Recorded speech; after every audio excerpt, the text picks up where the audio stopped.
Ouais. Alors comment expliquez-vous votre longévité? J'explique ma longévité. Je pense que c'est beaucoup de travail, de rigueur, mais surtout beaucoup de travail. Bon, après, il faut du talent, mais le talent sans travail, ça suffit pas. Je pense que c'est ça le secret. Est-ce que vous êtes toujours le même public depuis toutes ces années? Je pense que le public, il évolue. Je pense que j'ai le même, et forcément, quand on a une carrière de 15 à 20 ans, au fil des années, on chope de nouveaux publics, de nouveaux types, des nouveaux types on touche de différentes personnes. Par exemple, un exemple à mes débuts, il n'y avait pas du tout de filles à mes concerts, c'était vraiment que des mecs, et là aujourd'hui c'est presque 50-50.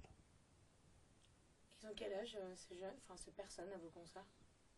Je vais dire que c'est varié, mais comparé à beaucoup de rappeurs, j'ai un public beaucoup moins,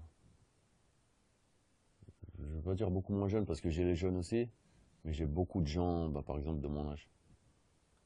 J'ai un peu de tout en fait. Mais à mes concerts, j'ai pas d'enfants, quoi. J'ai pas d'enfants. Et ces jeunes-là qui du coup vous ont pas découvert à vos débuts, vous faites beaucoup de références dans vos textes en fait à d'anciens morceaux à vous. Ouais. Vous prenez justement une écriture un peu individualiste, un peu égoïste, vous Bah, dites que c'est vous... complètement égoïste la musique. Enfin, l'art, c'est égoïste. On peint pas pour les autres, on fait pas une symphonie pour les autres. C'est pour soi. C'est pour vous mais vous commercialisez. Ouais, mais ça a rien à voir, ça. Commercialisé ou pas, c'est pour moi. Mais alors pourquoi vous êtes hyper présent sur Instagram par exemple? Ouais. Vous êtes très présent sur les réseaux sociaux. Parce que c'est un média, comme je suis présent en promo actuellement. Mais à Instagram, Facebook, Twitter, c'est mes propres médias. Donc un média, il est toujours présent, M6 tous les jours, ils font un journal. Donc vous écrivez de la musique pour vous, enfin voilà, parce que c'est un plaisir personnel, mais Voilà. que vous mettez en avant pour tout le monde. Voilà. Je partage, mais c'est moi. Faut que c'est, faut, que- Comment, si je fais pas de la musique pour moi, je suis un suiveur. J'ai pas d'authenticité. Faut que ça me plaise à moi. C'est mon identité. Quand on écoute Booba, on écoute Booba. Mais justement, cette musique qui vous plaît à vous, il y a. Justement, j'ai réécouté Lunatic et j'ai écouté vos derniers albums du coup. Mhm. DUC, comment on dit? DUC, Duc, c'est pareil. Donc j'ai écouté tout ça et j'ai l'impression qu'on a que vous êtes parti. Avant, il y avait, le fond était beaucoup moins musical, vous étiez beaucoup sur les textes. Ouais. Là, la musique est beaucoup plus présente. Au fur et à mesure des années, on a vu quand même la musique prendre beaucoup plus de place dans vos morceaux. Ouais. Pourquoi? Parce que le hip-hop, c'est une musique, le rap, c'est une musique qui évolue très vite. Et que la musicalité, d'une année à l'autre, je veux dire, dans le rap, par exemple, il y a le beatmaker du moment. Et des fois, ça change d'année en année. Donc, par exemple, aux États-Unis, actuellement, il y a DJ Mostard qui fait des sons pour tout le monde, et c'est sa touche à lui. Donc, en ce moment, c'est la touche DJ Mostard. Il a fait des sons pour vous? Non, pas pour moi, mais je veux dire, par exemple, aux États-Unis, il n'y a pas un album, un gros album de rap aux États-Unis où il n'a pas une prod. Mais là, d'accord, on parle d'une influence, mais vous, pourquoi vous êtes allé peut-être moins sur le texte, plus sur la musique? Bah, moi, c'est votre avis, mais moi, je pense pas que je suis moins sur le texte. C'est que, c'est que des fois, il y a des morceaux plus légers que d'autres. Des fois, il y a des morceaux où c'est plus des morceaux, par exemple, plus simples, plus d'ambiance. Par exemple, j'ai fait un morceau de reggaeton, c'est plus pour danser, c'est pas pour parler d'un phénomène de société ou de prison ou de je ne sais quoi. Donc ça dépend des thèmes en fait, des sujets et du son. Mais Et, j'ai plein de morceaux où il y a beaucoup de texte. et que, bah alors, comment que vous qualifieriez, vous justement, cette évolution, puisqu'on est. Ouais, ouais. Ah, elle est naturelle. C'est une évolution. Je sais pas, c'est comme en Formule 1. En Formule 1, il y a des nouvelles cartes, des nouveaux processeurs, des nouveaux pots d'échappement, des nouveaux pneus, c'est la même chose. L'année en année, la musique elle évolue. Un nouveau logiciel, je sais pas, l'autotune, il y a quelques années, personne l'utilisait. Aujourd'hui, c'est très répandu. Il y a des choses comme ça. C'est le hip-hop, quoi. Ça évolue. Il faut vivre avec son temps. C'est comme la technologie. C'est une musique de terrain. Donc, ça évolue avec la société. Et justement, cette société, vous. Non, je vais juste recadrer. Cette société, justement, vous en imprégnez aux États-Unis, particulièrement puisque vous vivez à Miami. Même si j'étais ici. Vous, vous pensez. Je veux dire, aujourd'hui, avec Internet, on n'a plus besoin d'être. Je veux dire, on est au courant de tout. On n'a pas besoin d'être sur le terrain. Donc vous n'êtes pas imprégné de la culture américaine? Ah si, c'est parce que non mais parce que vous avez dit du fait que je suis à Miami, c'est pas du fait que je suis à Miami. Je le faisais aussi avant, et les rappeurs français le font aussi, ils habitent ici. Vous pensez pas que vivre aux États-Unis, justement, ça vous berce plus dans cette musique-là? Ça me berce un peu plus d'être aux États-Unis, mais c'est pas ça qui fait le truc. Et pour revenir sur les textes, est-ce que vous pourriez parler d'engagement sur vos textes? Non, non, je pense pas que c'est de l'engagement, c'est juste dire ce que je pense. Encore une fois, c'est moi, c'est égoïste, c'est c'est ma manière de penser, c'est mon avis, j'incite pas du tout les gens à me suivre. Moi, je dis ce que je pense. Après, soit on adhère pas, tout simplement. Je me pose pas toutes ces questions, c'est très spontané quand j'écris, hein. C'est comme, euh, c'est comme si j'avais une discussion avec moi-même, en fait, ou avec mon meilleur ami. On se comprend, moi je me comprends, et je balance. Vous êtes un peu schizophrène en fait. Pas du tout. Non, je donne mon avis. Non, non, c'est C'est vrai, pas de mais la une discussion schizophrénie. avec votre meilleur ami. C'est Non, qu'il y a non, j'ai dit, c'est comme si je parlais à mon meilleur ami ou si je me parlais à moi-même. Histoire de dire que mon meilleur ami, c'est comme si c'était. Je veux dire, on se connaît, quoi. Quoi que je vais dire, et j'ai pas besoin de lui expliquer, j'ai pas besoin de passer par quatre chemins, il sait qui je suis, il sait comment je fonctionne, ce que je pense. On se comprend directement, c'est ça que je veux dire. Est-ce que justement, ce que vous dites, sans phare, sans filtre, sur les réseaux sociaux aussi, ça se sent beaucoup. Ouais. C'est une marque de, enfin, c'est une marque de fabrique, c'est la marque Booba. Encore une fois, ça se fait naturellement, hein. J'ai pas fait d'études pour ça, pour utiliser Instagram. C'est comme quand j'écris un hashtag ou une punchline, c'est la même chose. C'est moi, encore une fois. Ouais. Alors comment expliquez-vous votre longévité? J'explique ma longévité. Je pense que c'est beaucoup de travail, de rigueur, mais surtout beaucoup de travail. Bon, après, il faut du talent, mais le talent sans travail, ça suffit pas. Je pense que c'est ça le secret. Est-ce que vous avez toujours le même public depuis toutes ces années? Je pense que le public, il évolue.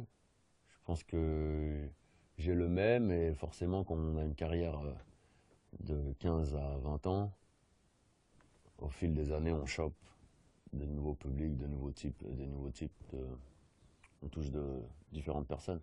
Par exemple, un exemple à mes débuts, il n'y avait pas du tout de filles à mes concerts, c'était vraiment que des mecs, et là aujourd'hui c'est presque 50-50. Ils ont quel âge ces personnes à vos concerts? Je vais dire que c'est varié, mais comparé à beaucoup de rappeurs, j'ai un public beaucoup moins. Je ne vais pas dire beaucoup moins jeune parce que j'ai les jeunes aussi, mais j'ai beaucoup de gens, bah, par exemple, de mon âge. J'ai un peu de tout en fait. Mais à mes concerts, j'ai pas d'enfants, quoi. J'ai pas d'enfants. Et ces jeunes-là qui du coup, vous ont pas découvert à vos débuts, vous faites beaucoup de références dans vos textes en fait à d'anciens morceaux à vous. Ouais. Vous prenez justement une écriture un peu individualiste, un peu égoïste, vous Bah, dites que c'est vous. complètement égoïste la musique. Enfin, l'art, c'est égoïste. On peint pas pour les autres, on fait pas une symphonie pour les autres. C'est pour soi. C'est pour vous, mais vous commercialisez. Ouais, mais ça a rien à voir, ça. Commercialisé ou pas, c'est pour moi. Mais alors pourquoi vous êtes hyper présent sur Instagram par exemple? Ouais. Vous êtes très présent sur les réseaux Parce sociaux. que c'est un média, comme je suis présent en promo actuellement. Mais Instagram, Facebook, Twitter, c'est mes propres médias. Donc un média, il est toujours présent, M6 tous les jours, ils font un journal. Donc vous écrivez de la musique pour vous, enfin voilà, parce que c'est un plaisir personnel, et Voilà. que vous mettez en avant pour tout le monde. Voilà. Je partage, mais c'est moi. Si je fais pas de la musique pour moi, je suis un suiveur. J'ai pas d'authenticité. C'est pas encore gagné. Non, mais je veux dire que le jour où les célébrités, etc., commencent à faire ça, ça va être du voyeurisme. C'est le voyeurisme poussé, c'est le voyeurisme d'Instagram, etc., mais en vidéo, quoi. Donc c'est la sextape en live. Vous voyez faire ça? Non, Enfin, j'ai pas les jamais... sextapes, Non. mais Periscope, utilisez Periscope. Euh, Peut-être pas dans ma vie intime, mais par exemple, je sais pas, les coulisses de Bercy, voilà, suis-moi jusqu'à mon entrée sur scène et après je coupe quoi, après je vais chanter quand même. Mais du coup, Mais pourquoi pas, j'en sais rien, je découvre, hein. Je connaissais pas. on verra ça, mais vous verrez après, j'imagine. Mais du coup, vous contrôlez un peu votre image parce que vous Mais n'avez pas tout montré comme vidéo. je contrôle à fond mon image à 200%. Alors, comment on peut contrôler son image et en même temps écrire ce qui nous vous passe par la tête? Je comprends pas la question. Je vois pas, pour moi c'est deux choses différentes. Bah non, parce que vous contrôlez ce que vous voulez montrer. Donc, ce que vous dites, c'est ce que vous montrez. Maintenant je le dis. Ouais, mais dans le contrôle de votre image, il y a quand même un. Mais mon image elle est contrôlée, c'est moi qui l'écris. C'est mon texte. Donc j'écris ce que j'ai envie d'écrire. Et justement, cette image que vous êtes façonnée avec votre musique et dans vos clips, Ouais, c'est quoi cette image-là? C'est qui? c'est moi. Bah ouais, mais c'est qui? Des adjectifs, c'est qui? C'est qui cette personne-là? J'ai rien façonné, c'est ce que j'aime, c'est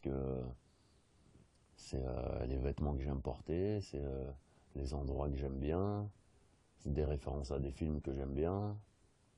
C'est pas, j'essaie pas de me fabriquer un truc de super-héros. Non, mais vous êtes façonné un corps, vous êtes façonné. Vous êtes beaucoup en super-héros d'ailleurs dans vos clips. Bah, tout le monde fait du sport. Non, mais c'est pas, non, mais parce que il y a des choses qui s'expliquent pas, c'est pas des mathématiques. Je me dis pas, bon, je vais ressembler à ça, il me faut ce corps-là, j'ai du sport, j'en fais depuis que je suis petit avant que je rappe. Mais vous Les avez. mecs et les mecs, ils ont envie de ressembler à Schwarzenegger sans rapper, il n'y a pas besoin de rapper pour avoir envie de ressembler à Schwarzenegger. Donc il y a pas autant de cas, c'est beaucoup plus simple que l'on pense, hein. Mais entre lunatique et aujourd'hui, votre corps, il est différent quand même. On est Eh d'accord? bah ouais, parce que lunatique, j'étais en plein adolescent, j'étais une gazmère, et je mangeais pas assez, je fumais trop de shit. Et aujourd'hui? Aujourd'hui, je suis plus sainement, je fais plus de sport et je fume moins de shit. Voilà. Petit conseil à la jeunesse pour avoir un corps, un corps sympa. Vous faites du sport combien de fois par semaine? J'essaye d'en faire 5 fois par semaine. Ouais. Pas mal. Très bien. Pour revenir à ce que je vous posais comme question au début, je vous demandais justement, on parlait justement des références que vous faites dans vos morceaux actuels sur justement votre passé musical. Euh, comment, comment ces jeunes aujourd'hui qui vous écoutent et qui n'ont pas connu de Booba d'avant se sentent concernés en fait, comprennent vos textes? Ils comprennent parce que le Booba d'avant et le Booba d'aujourd'hui, c'est le même. C'est le même. Quand t'écoutes Booba, t'écoutes du Booba. J'ai jamais changé, je suis jamais passé du coq à l'âne. Donc ça on trouve toujours l'essence de. C'est toujours. Il y a toujours les punchlines, il y a toujours. C'est cru, voilà, c'est visuel, c'est mon univers. Donc je pense qu'on est capable d'adhérer. Mais les C'est comme si on prend un épisode des experts au 42e épisode, les experts c'est les experts, quoi.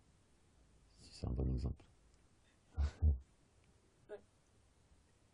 Mais Ah, j'ai le droit. Non, c'est du là. C'est pire que les rappeurs, les chaînes de télé, hein. Il va y avoir un clash. justement, on parle de ces textes crus. Vous parlez pas mal des femmes dans vos Ouais. morceaux. Vous en parlez comme vous en parlez. Qu'est-ce que l'arrivée de votre fille, ça a changé votre regard sur justement le sexe opposé? Bah non, j'ai toujours respecté le sexe opposé, hein. Malgré ce que je dis dans mes textes, j'ai jamais fait une généralité, j'ai jamais dit toutes les meufs c'est des putes. C'est pas moi ça. Donc non, ça n'a rien changé.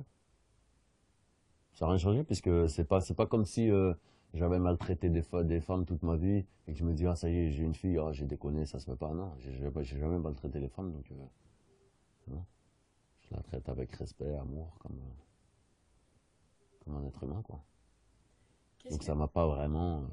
Je me suis pas dit ah je veux devenir bon, je suis bon déjà. Alors, qu'est-ce qu'elle a changé à votre vie, Luna? Ah bah elle m'a apporté.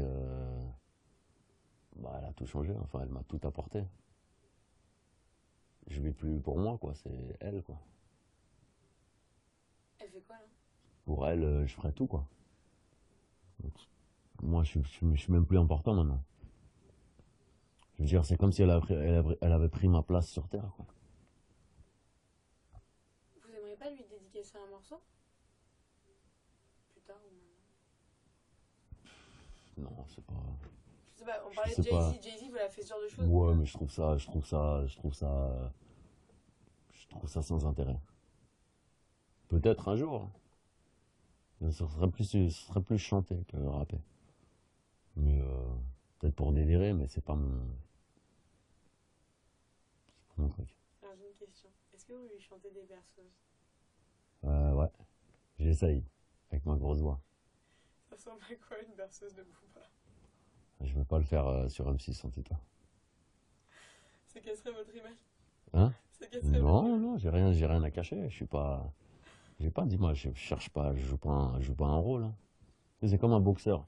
Un boxeur, quand il est dans la vie de tous les jours, il est pas toujours, il est pas en train de mettre des coups de poing dans le mur. Il, il, il se bagarre quand il est sur le ring. Moi, je me bagarre que si on me provoque. Là, j'ai rien à prouver. J'ai pas besoin de faire le bad boy. J'ai rien à prouver. J'ai pas besoin de t'impressionner. Donc, je suis moi-même. Mais chaque personne, selon les situations, s'adapte. Si je suis en prison, je suis obligé de m'adapter. Si je suis en confrontation avec quelqu'un, je m'adapte. Si je suis en rendez-vous, je suis poli. Voilà. Très bien. Alors, est-ce qu'on peut revenir sur les États-Unis? Ouais. Par contre, c'est bientôt. Ouais, il faut que. Ouais. Ouais, désolé. Ouais. Pourquoi Miami? Pourquoi l'exil aux États-Unis? J'appellerais pas ça un exil. C'est plus.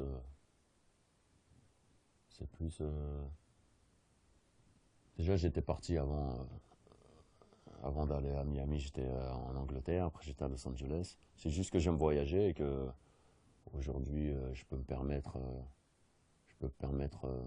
d'habiter ailleurs et de voir d'autres choses et d'autres continents et de continuer à gérer mon business ici, donc je le fais. C'est tout simplement ça, y a pas de raison particulière. Dans les endroits que vous parlez du racisme que vous ressentez en France, est-ce qu'en ce moment aux États-Unis, justement, avec tous ces scandales sur. Enfin, c'est pas des scandales, c'est des meurtres en fait.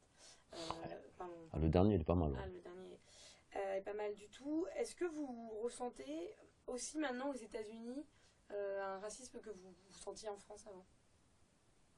Non, pas du tout. Pas du tout au même degré. C'est tout complètement différent. Il y a du racisme, mais c'est complètement différent. Il est comment? Parce que déjà, il y a moins d'hypocrisie. Je veux dire, le truc, il est fait, les mecs, les blacks là-bas, c'est des esclaves à la base. Donc, ils n'ont pas fait semblant, oui, l'intégration, on se mélange alors qu'on s'aime pas. Non, c'est les noirs d'un côté, les blancs de l'autre. Donc, quand on est dans un quartier où il y a que des noirs, on sent pas de racisme forcément. À Miami, il y a les latinos qui sont beaucoup entre eux, il y a Little Havana, ils sont tous. Et du coup, il n'y a pas. Tout le monde est en communauté, tout le monde est. Mais il y a moins de tensions. C'est pas genre tout le monde est ensemble et les races ne s'entendent pas, il y a toujours des tensions. C'est pas vraiment. C'est différent. Et en plus, moi, je suis mal placé pour ressentir le racisme. Si j'habitais, j'en sais rien, en Alabama ou dans un bled chez les rednecks, je le sentirais peut-être. Il y en a, hein, bien sûr, hein. Et, c'est loin d'être parfait, les États-Unis. Mais moi, je suis mal placé pour parler parce que Miami, c'est même pas les États-Unis, c'est le bled. Il n'y a pas d'Américains, il y a que des étrangers. Personne parle anglais pratiquement, ils parlent tous espagnol. Il y a des Haïtiens qui parlent créole, il y a des Jamaïcains, il y a plein de Russes, il y a des Israéliens, des Français, c'est tout mélangé. C'est pas du tout l'Amérique, c'est ça que j'aime aussi à Miami. Deux questions, ça vous va encore? Mm. Du coup, je les sélectionne. Donc, du coup, la création d'Ocalm, de KLM. Ouais, Ocalm. pareil. Ocalm, est-ce que c'est une façon d'assurer la relève du rap, sachant que vous, le rap français, quand vous en parlez, vous êtes pas très élogieux. Je suis sincère. Après, c'est mes goûts à moi. Ah oui, non, mais c'est pas. Non, je sais, mais. Est-ce que c'est aussi une façon de façonner un peu une relève qui vous plaît, enfin d'assurer une relève, mais celle qui vous plaît, justement, de créer un nouveau rap français? C'est pas. Non, c'est juste donner la possibilité à des jeunes talents d'avoir une fenêtre sur. Enfin, d'être écouté. D'être écouté, d'être apprécié ou pas. C'est juste ça. Et c'est juste ça qui manquait au rap. C'est-à-dire qu'aujourd'hui, en radio, si t'es pas déjà connu, signé en maison de disque ou pistonné, bah, t'as aucune chance de rentrer sur une grosse radio. Alors que sur Au Calme, le clochard du coin, s'il sait rapper, il peut être sur Au Calme. Il n'y a aucun diplôme requis, aucune, c'est ouvert à tout, quoi. À tout le monde. C'est juste le talent qui parle. Et c'est pas que mes goûts à moi, on est plusieurs. Et même des fois, s'il y a des trucs, c'est pas forcément mon style, mais ça peut plaire à d'autres gens, on le poste quand même. C'est pas Booba, c'est pas le rap vu par Booba.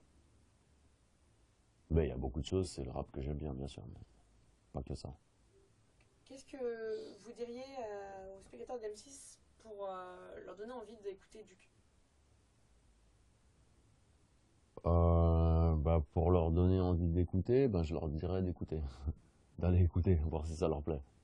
J'ai pas. La musique, ça s'explique pas, hein, faut l'écouter, hein. C'est comme. Voilà. C'est comme le cinéma, quoi. Ok, et dernière. Au cinéma, pour nous donner envie de voir un film, ils nous montrent une bande-annonce. Mais c'est quoi votre bande-annonce? Bah, ma bande-annonce, c'est un medley sur Internet, par exemple. Faut aller voir. C'est pas. Faut avoir envie déjà. Et pour une dernière question, parce que vous avez promis 2 questions, Ouais. trois. 3. Qu'est-ce que vous voulez répondre aux détracteurs qui disent de vous que maintenant vous êtes juste une machine à punchline? Juste une machine à punchline. Et c'est merveilleux d'être une machine à punchline, c'est le rêve de tout rappeur. C'est ça que vous leur répondez? Mais la punchline, c'est ce qui fait. Bah, si je suis une machine à punchline, c'est très bien, j'ai réussi. Mais c'est élogieux, une machine à punchline, hein.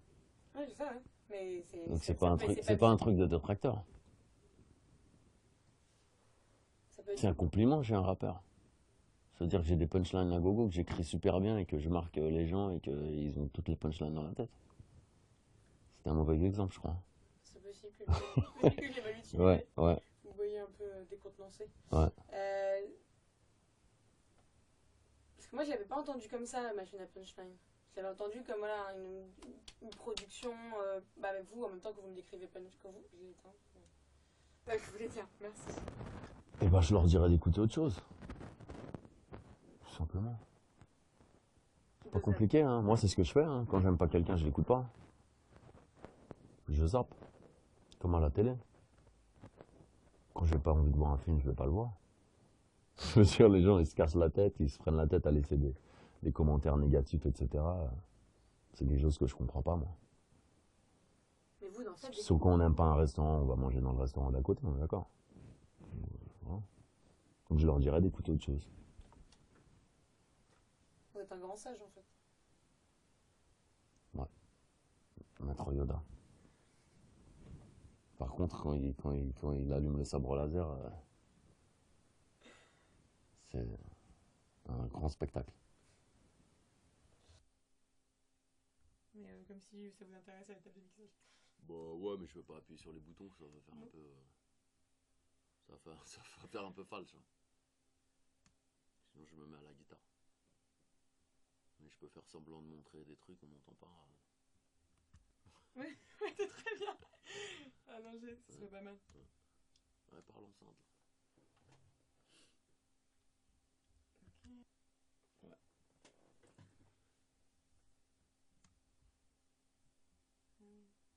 On voit? On voit. Pas mal, il est un peu vieilli, mais. Il est déjà vieux à la base. Je peux voir? Hein? Ouais, attendez, bougez pas.